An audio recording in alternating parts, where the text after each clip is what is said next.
Here are 21 useless Sonic facts, because why not? Amy Rose and Charmy B didn't debut in games. They actually made their first appearances in some obscure Sonic manga in 1992 published by Shogakukan. In a misguided attempt to align North American audiences with Sonic CD, Amy's name in the Sonic CD manual was Princess Sally. Sally was from the Sonic SatAM cartoon, which aired around the same time Sonic CD was released. Hatsune Miku actually sang a Live and Learn cover. You should check it out, it's actually pretty good. Sonic was gonna have a human girlfriend named Madonna. Yeah, I can't actually say that one seriously. They sort of made a reference to that with Princess Elise in Sonic the Hedgehog 2006, who was voiced by Lacey Chabert. Yeah, that's right, the girl from Mean Girls. It's not a coincidence that Sonic has a lot of similarities to Dragon Ball. The 7 Dragon Balls, the 7 Chaos Emeralds, or even Super Saiyan and all the Sonic characters' super transformations.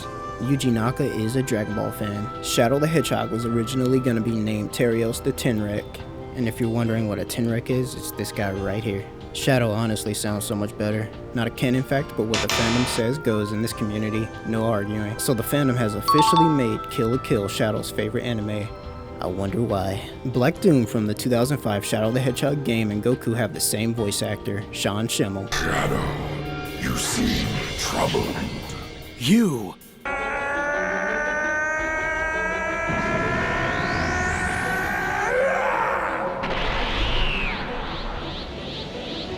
Me for the first time. In Sonic CD, when you're in Palm Tree Panic and meeting Amy for the first time, Amy will grab onto and hug Sonic if you get close to her. The obsession was there from the start. Sonic was born on Christmas Island. Nothing else is really known about it other than the fact that it's Sonic's birthplace, and that it's described as being inhabited by animals and robots. In early production, Silver's hair was going to be slicked down, sort of like Trunks from Dragon Ball. When Silver used his psychokinesis, it would be similar to how his hair usually is. In Sonic the Hedgehog 3, it was heavily rumored that Michael Jackson worked on soundtracks for several zones, including Carnival Night,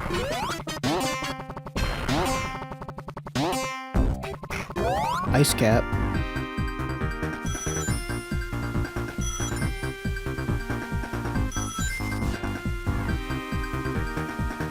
Launch Base,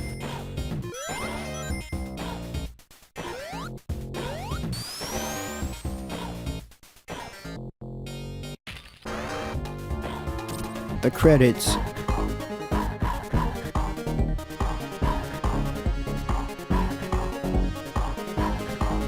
and the minor bosses. Okay, listen to this. You can't tell me that's not Michael Jackson.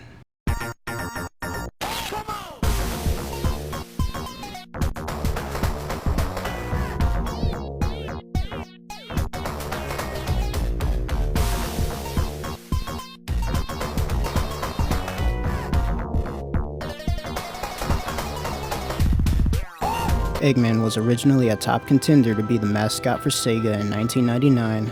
Not a villain. Can you imagine that? The design was deemed to be too similar to Mario, and he would go on to become Sonic's arch rival that we know today. Vector the Crocodile was supposed to be in the first Sonic the Hedgehog game. He was going to be a part of the sound test menu where he played in a band on a keyboard along Sonic.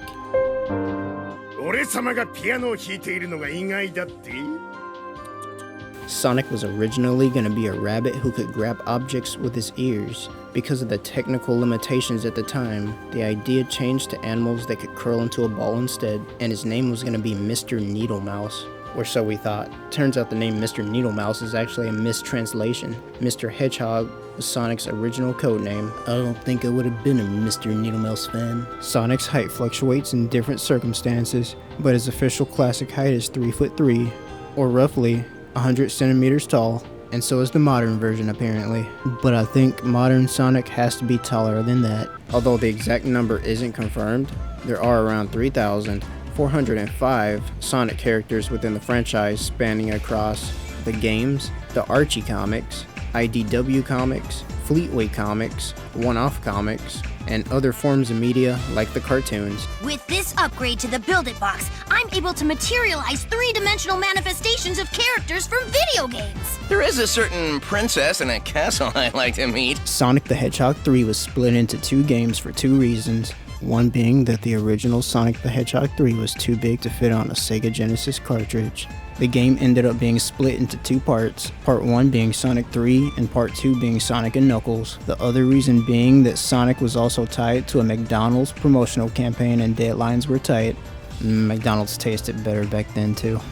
Sonic's blue fur actually has meaning. Turns out it's not all about matching the color of Sega's logo or to directly go against the plumber himself. It's actually more to it than that. His fur is meant to represent peace, trust, and being cool. According to Yuji Naka, Tails Sky Patrol for the Sega Game Gear started as a Disney game. The original game was gonna have you fighting Disney villains. After the console the game was gonna be released on was scrapped, it was ported to the Game Gear. The original protagonist was replaced by Tails. Early footage shows Tails fighting villains like Pete, and other villains bear a strong resemblance to some other Disney villains as well. Blaze was gonna be insecure about her bust size.